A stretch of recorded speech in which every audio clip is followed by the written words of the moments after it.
This is going to enrage everybody out there. And if it doesn't, you might be Dr. Kevorkian's offspring.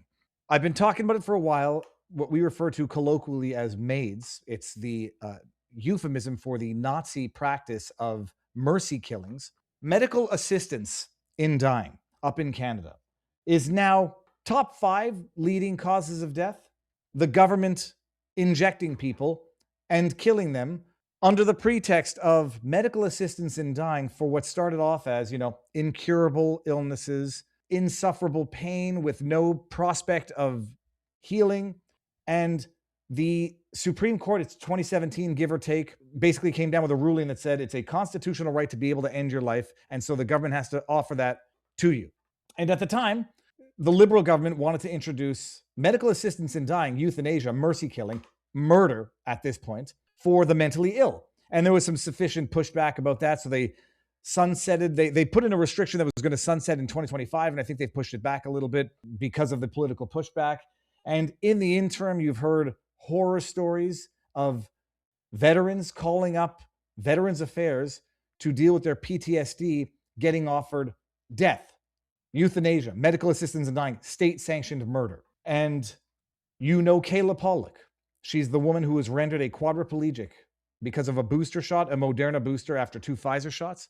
Quadriplegic. And at the hospital, 3 times unsolicited, the government says, look, you're not going to get any better. Your life is terrible. We can't do anything for you. Have you thought about killing yourself? They've unsolicited offered to Kayla Pollock 3 times medical assistance in dying.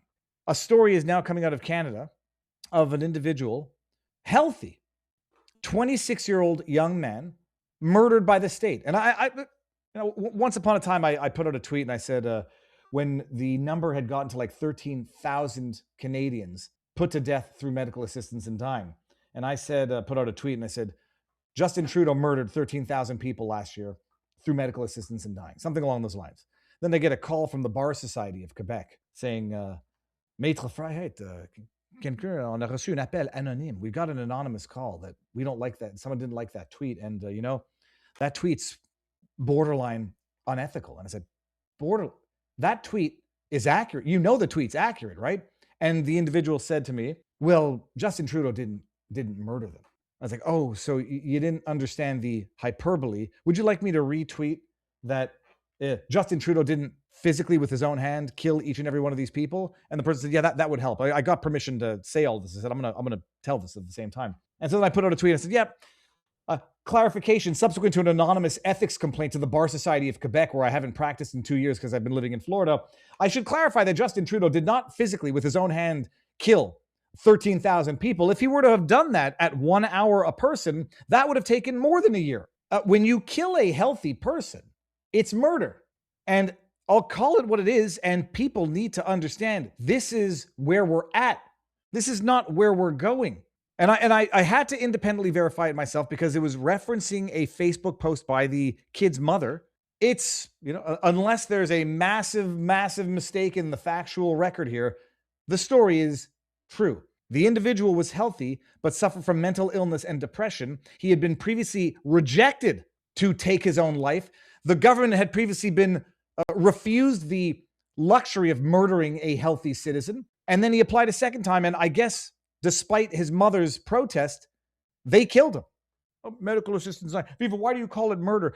You oppose a cancer patient doing it? No, I support someone who is terminally ill, the right to take their own life early so they don't go through the brutal, hellish, irreversible suffering that comes with cancers, that comes with terminal illness.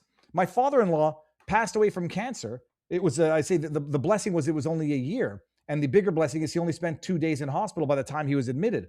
I had clients whose loved ones passed from pancreatic cancer. That's hell on earth. And if they don't want to go through 3 weeks of gasping to breathe with no prospect of getting better, they should have that right. Yes. Extending it to the mentally ill, only if you're a murderer. Extending it to mature minors, only if you're a murderer.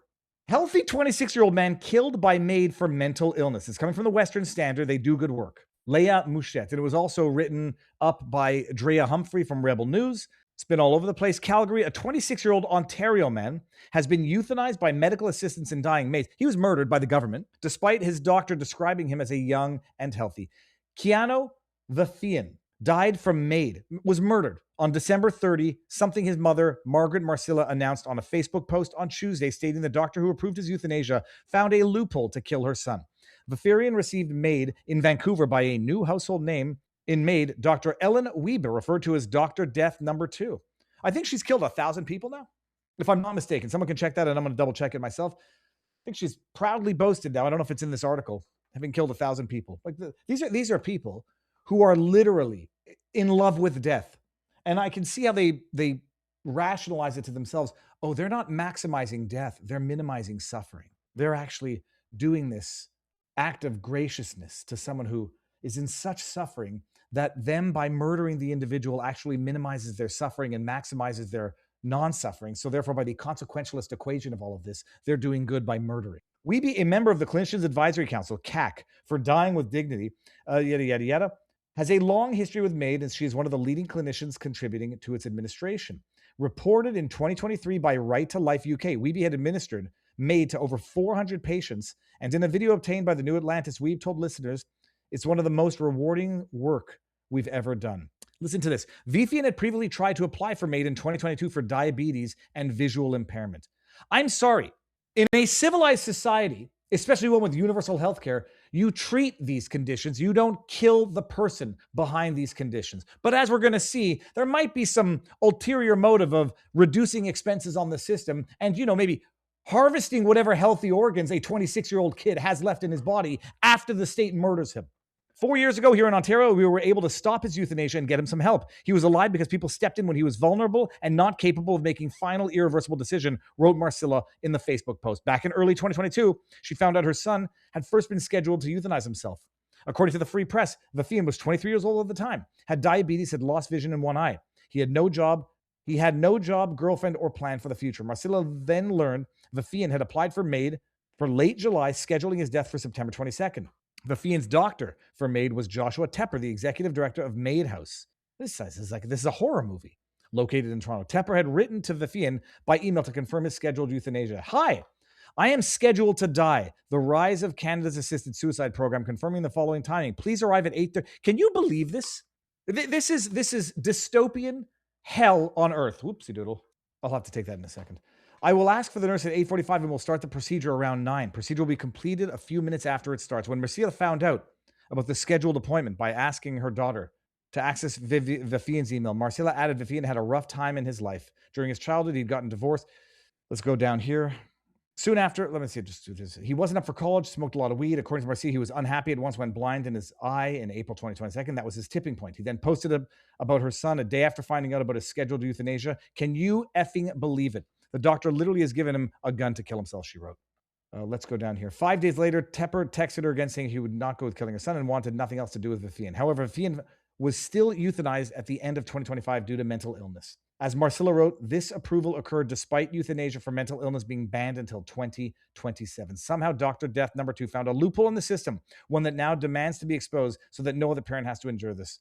Marcilla is now promising she will seek justice so parents who have lost a child with mental illness do not have to experience the same actions. Dr. Flipping Death. It's not healthcare. This is failure of ethics, accountability, and humanity. No parent should ever have to bury their child because the system or a doctor chose death over care. When I say, there might be ulterior reasons for this, I've talked about it at length, won't go back into it in any great detail. New Brunswick passed a law called Avery's Law, makes organ tissue donation automatic with some exceptions. This is happening at the same time. There's another province, I think it might be Nova Scotia, but there's 2 provinces in Canada that have now passed laws that make organ donation mandatory. Amazing thing about it is they don't have to wait for you to be dead.